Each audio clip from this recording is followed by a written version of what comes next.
बंदौ गुरुपद कंज कृपा सिंध नर रूप हरि महामोहतम जासु बचन रव करे न करे। प्रथम परम पूज्य गुरुदेव के गुरु महाराज जी के पावन पवित्र चरणों में कोटि कोटि वंदन स्वीकार हो। सभी जो वीडियो देखने वाले भक्त हैं उनके लिए भी कोटि कोटि वंदन। आदरणीय प्रेमियों, आज हमारे पास एक मैसेज आया है कि तत्वज्ञानी में और तत्वदर्शी में क्या अंतर है और तत्वज्ञानी कौन होता है। इस विषय पर हम जो है चर्चा करने जा रहे हैं, क्योंकि भगवान कृष्ण ने भी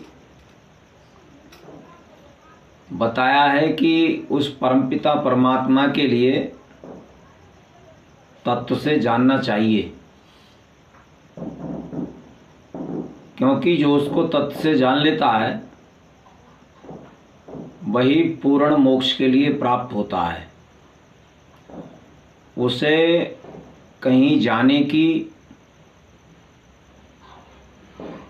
बहुत से जैसे कहते हैं कि भाई परमात्मा ऊपर है, परमात्मा सत्यलोक में है, परमात्मा महलोक में है, परमात्मा जनलोक में है या परमात्मा तपलोक में है।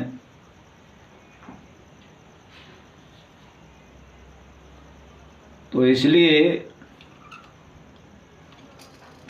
जो तत्रूप परमात्मा हैं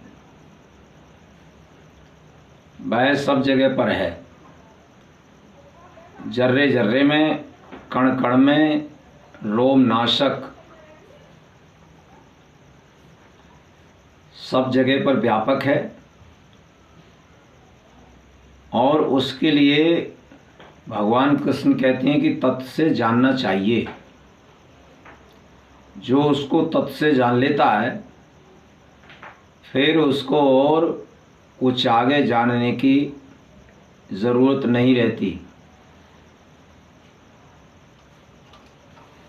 तो तत्वदर्शी में और तत्वज्ञानी में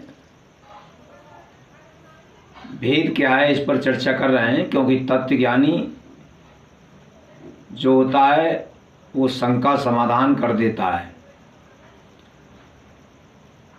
अगर उसे तत्वदर्शी है, तत्वज्ञानी नहीं है, तो शंका का समाधान नहीं कर पाएगा। और तत्वदर्शी नहीं है तो उसकी बात में फिर वजन नहीं रहता, तेज नहीं है। तो तत्वदर्शी होने पर उसके बात में वजन होता है, शक्ति होती है और उसकी बात का प्रभाव भी पड़ता है। तत्व ज्ञान है तो शंका का समाधान कर देता है। और जो तत्वज्ञानी भी है, तत्वदर्शी भी है, वो कौन है? वो स्वयं वही परमात्मा हैं। जैसे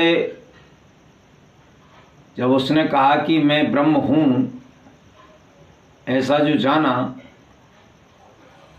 तो ब्रह्म हुआ।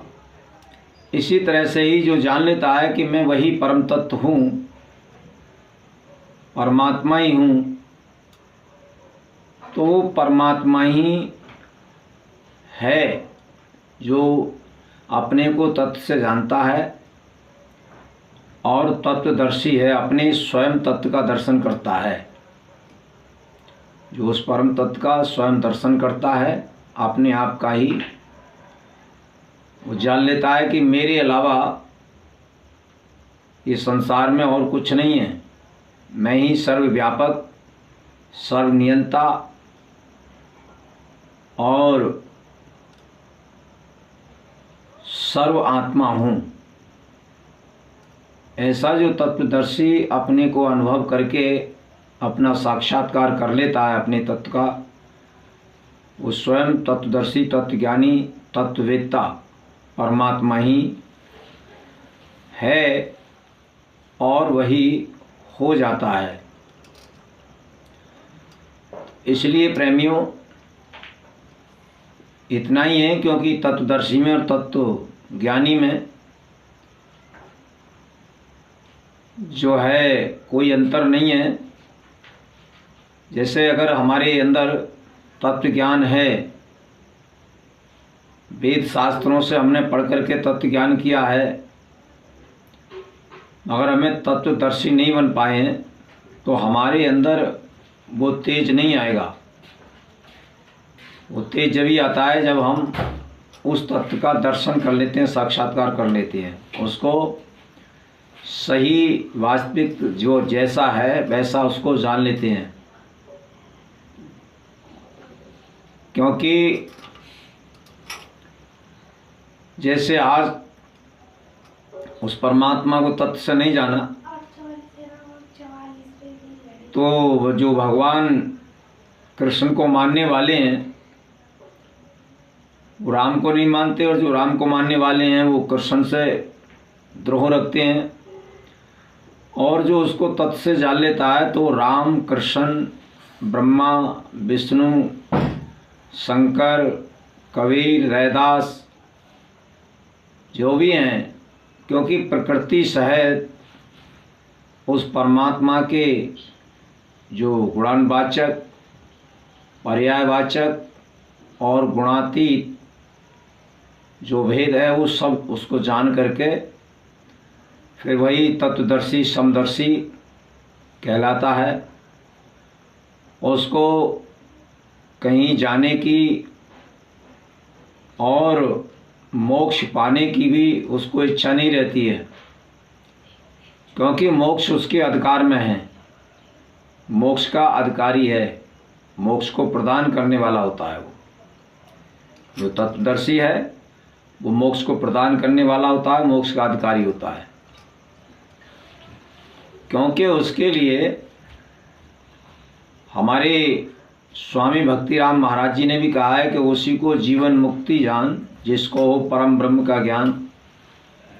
आत्म जिसमें कल्पित मान है भक्तिराम ऐलान, मुक्ति रहती है मम आदेश में। तो जो तत्वदर्शी या ब्रह्मदर्शी होता है वो स्वयं ब्रह्म ही होता है,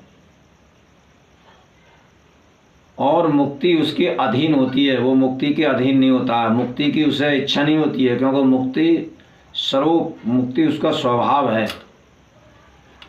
उसमें ना कोई इच्छा है, ना कोई कल्पना है, और ना ही ऐसा कोई करने योग्य कर्म है जो उससे बचा हुआ हो।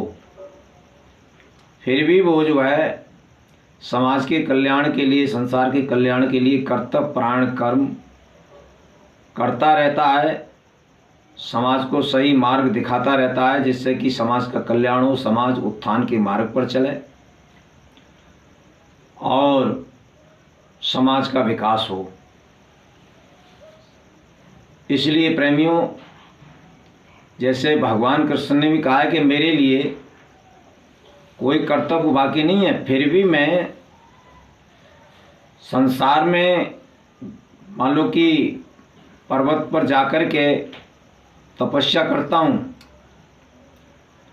ताकि संसार के लोग मुझे देख कर के तप करें, यज्ञ करें, दान करें। क्योंकि यज्ञ, दान और तप ये बुद्धिमान पुरुषों के लिए और पवित्र करने वाला होता है। जिनको बोध है वो और पवित्र होते हैं।